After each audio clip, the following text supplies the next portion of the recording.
This now, actor, fitness trainer and men's health cover challenge winner Mnqobi Kunene's star keeps rising. 2023 has been more than kind to this trailblazer, who also has starring roles in One Magic's How to Manifest a Man and the hit Showmax original Outlaws. Mnqobi Kunene joins me now for a sneak peek into his achievement. The nation's brand new heartthrob. Mnqobi, appreciate your time. It's been a long time coming. Good to have you on the show. Thank you, Hugo. Thank you for having me. So just off air, we were talking about who your greatest fan is. I mean, who's that person who's supporting you, watching you all the time and rooting for you continually? Honestly, I'd say it's my sister. You know, even though she doesn't have access to some of the channels that, you know, one of the shows that plays on, she's always like asking me, okay, so what are we watching tonight? Because there was a point where all the 3 shows are just playing in a week. So, like, she's really, like, my biggest fan. And obviously, like, the people back home, like my aunts, my nephews, nieces as well. So I mean, we're going to talk a little bit about your journey, yes. Which has been absolutely phenomenal. We'll talk about 2023, which has been great for you. But let's talk about what keeps you grounded. I mean, you're the star, you're a young man who's flying, you know, really grabbed opportunities, grabbed the bull by the horns. But, you know, you're pretty grounded. Honestly, it's been an amazing year. I've had my challenges here and there before I got to Joburg, obviously, like the beginning of this year, like filming the first show, which is Outlaws. But I've always just been grounded, you know, with my story, you know, what I've been through, and using that, obviously, to motivate me to reach my goals. So I've always just been a person who's passionate about, you know, being in the fitness space as well. So I feel like that led me into getting into, like, an agent, and then from an agent, that's when I got into the film industry as well. I never thought I'd be in the TV space, eh? I never thought of it. And then my agent was like, hey, we're opening a television division, so why don't you sign up and be, like, one of our first students. We were only 6 in the class. Wow. And, yeah, after that I started doing auditions and started doing short films as well.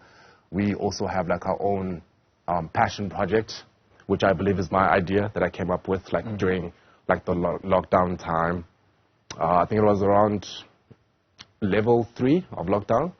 So I have a friend who's also, like, in the TV space, who's also like a news anchor. So yeah, he's helped me with scripts and all of that. So we sat down and we're like, hey, let's film this thing. So that's where the whole passion of it actually started. So let's talk a little bit about Dlamini, which is the role that you play in Outlaws. I mean, you've described it as this role found you. Yes. Talk to us about that. It's the way it happened, right? So the first audition of the show, when I was called up to Joburg, first of all, like, I was asked to audition for the show, and then they were like, okay, we like you, we've seen your self-tape, but now we need you to come up to Joburg, because I was still based in Durban. So I came up to Joburg, and then a week later I was called to come back again for a callback. So the way it happened is the day that I was called up for the first audition is the same day that my dad had passed in 2008. Sorry, yeah. No, it's okay. So for me, it's more of like, it's a gift from him. That's how I look at it. That's how I feel so connected with the character as well. And for the fact that, you know, before my dad died, the whole point of me was that after high school, because I went to do an agricultural high school. So the point was that I get into that field, like I have my own farming space, like a plot, and start, you know, with my crops and animals and all of that. So since the story is based, you know, on that kind of life as well, and I get to be like Mduduzi Nombela's son on the show. I've been with him on a short film as well. So for me, it's like, you know, I feel so connected with this guy because it's like a life that, you know, I've always imagined that I would live after school, and then I got onto Showmax. Now, the chemistry between Kunene and Sihle is a big part of the show. How did you build that, or was it one of those things that came naturally to the characters? No, it wasn't something that just came naturally. It first became a challenge because, you know, we had that 1 month where we had to prepare, you know, to start filming the show. So we did like the horse riding training. We did the shooting range as well. So we also like went into a period where we would go for intimacy sessions with a lady in Auckland Park. So that's when we build the chemistry, where we get to focus on, the dialogue per scene, and how to approach the dialogue. And obviously just understanding the mental state of your character and the relationship, of Kunene and Sikhe. So that's how we built the chemistry between Kunene and Sikhe, like during that period. And then by the time we started filming, we already had that chemistry. So I'm no actor, but I'm interested to know how you pull out of you as an individual into this new character, or any character that you're playing. Is that a difficult process? I wouldn't say that it's difficult. I always say that every role that I get, you always have to put in a little bit of yourself. So with Kunene, like I said, it's something that it's a person that I feel like I'm connected to because of my background, and how it happened. So for me, it was just an element of just bringing, all those nuances together, where I'm like, okay, this is the person that I want to create. I have him in my head because this is the life that I wanted for myself. But now you obviously have to, support that role with the dialogue that you have and play around with it. And obviously because it's in vernac. Yeah. Now, what's also interesting is that the storyline Yes. of Outlaws is not anything like we've seen on local Yes. television before. Yes. Just how important, in fact, what sets it apart, do you think, from other shows on television? And especially, I think, the creativeness, the creativity of it. Honestly, I feel like that's the reason why, people are enjoying the show, because it's a different setting. The cattle theft is still something that is happening today in Lesotho and Underberg and Bergville. So the fact that we're telling our own story and we're telling it, in our own native language, that's something that is interesting to, the viewer as well. It's interesting to me. Filming Outlaws has been was a really good experience, and to be a part of something this huge has been really great. So for me, it's just like, okay, I'm a part of this, and I'm really just going to try and do my best with it. Yeah. And when you got the role of Kunene, how did you celebrate? I mean, you've talked about your brother and your sister being some of your biggest fans. Were they a part of that celebration? Actually, yes, they were. Because when I told them, I feel like they weren't really aware that it's going to be such a big show. Thing, yeah. And then after that, I was planning on celebrating, and then more work started coming in, and I was like, you know what, I'm just going to celebrate at the end of the year.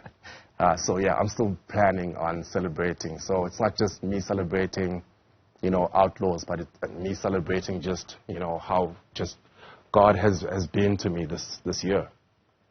So apart from your acting career, you're also a fitness model. Yes. And I was having a conversation with someone, about the year is coming to a close, and people are starting to come up with those resolutions again for 2024. Yeah. So let's talk about fitness for men in general. What do you advocate? What are your own training regimens, that have kept you in good shape? What has kept me in good shape, to be honest with you, and what got me onto the cover of the magazine is always just, having time to yourself. It doesn't mean that you have to necessarily have to go to the gym in order for you to be, in the best shape.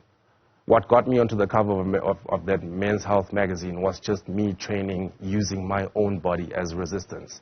So I feel like, if you just take the time just to understand your goal, like what you want to achieve with your body, and, how much you're willing to push yourself as well. Yeah, man, just go for the basics. I always. Mnqobi, how do you stay committed? Because I think that's the biggest challenge for many people. You have these great big, call them hairy goals, audacious goals that you want to achieve. Yeah. But the issue is around the motivation, which is for a season. But it's commitment that is key. It's knowing that you have to do this thing. Getting up in the morning and that you have. Everything that you have to do on the day, but there's this one thing that that keeps you grounded, and the way I look at it is how I get to channel myself in terms of just wanting to achieve whatever that I want to achieve. So I channel it with fitness.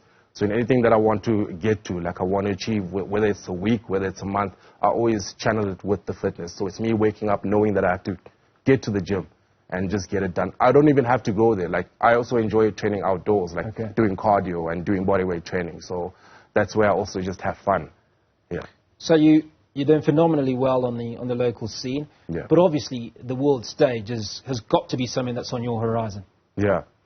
You know what, I don't just want to end like in front of the camera. I also want to get into like producing, directing, cinematography. Like I said, we have a passion project that we started back in 2019-20. So I also want to focus on that. I'm not sure how long that will take. Even if it means that I have to go overseas, it's okay. Like, I want that experience. For me, it's all about experience. Yeah.